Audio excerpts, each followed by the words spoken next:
ଆହୁରି 2 ଦିନ ଜାଡ଼ରେ ଥରିବ ଓଡ଼ିଶା। ରାଜ୍ୟରେ ଶୀତ ଲହରୀ ନେଇ ସତର୍କ କରିଛି ପାଣିପାଗ ବିଭାଗ।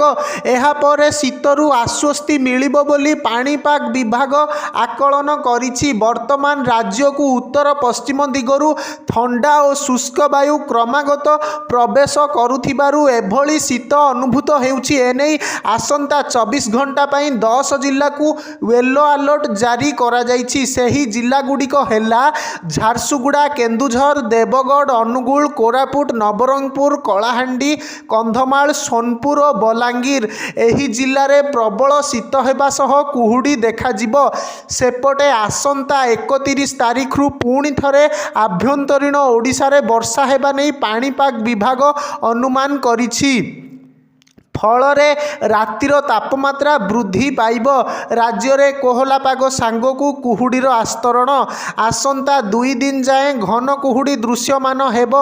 ଏନେଇ ସୂଚନା ଦେଇଛି ଆଞ୍ଚଳିକ ପାଣିପାଗ ବିଭାଗ। ସେହିପରି 31 ତାରିଖ ପରେ ଅର୍ଥାତ୍ ଫେବୃଆରୀ 1ରୁ ରାଜ୍ୟରେ ବର୍ଷା ହେବ। କିଛି ସ୍ଥାନରେ ଶୀତ ଅନୁଭୂତ ହେବା ସହିତ ବର୍ଷା ଲାଗି ରହିବ। ଗୁରୁଚାପ ବଳୟ ପ୍ରଭାବରେ ମଝିରେ ମଝିରେ ବର୍ଷା ହେବ। ଏନେଇ ପାଣିପାଗ ବିଭାଗ ପକ୍ଷରୁ ସତର୍କ ସୂଚନା ଜାରି କରାଯାଇଛି। ଏବେ ରାଜ୍ୟକୁ ବଙ୍ଗୋପସାଗରରୁ ଜଳୀୟ ବାଷ୍ପ ପ୍ରବେଶ କରୁଛି। ତେଣୁ ରାଜ୍ୟର କିଛି ସ୍ଥାନରେ ଶୀତ ଅନୁଭୂତ ହେଉଛି। ଫଳରେ ଘନ କୁହୁଡ଼ି ସାଙ୍ଗକୁ କିଛି ସ୍ଥାନରେ ବର୍ଷା କରାଇବାରେ ସହାୟକ ହେଉଛି। ସେପଟେ ଆସନ୍ତା 2 ଦିନ ଯାଏଁ ରାଜ୍ୟରେ ତାପମାତ୍ରାରେ ବିଶେଷ ପରିବର୍ତ୍ତନ ହେବ ନାହିଁ।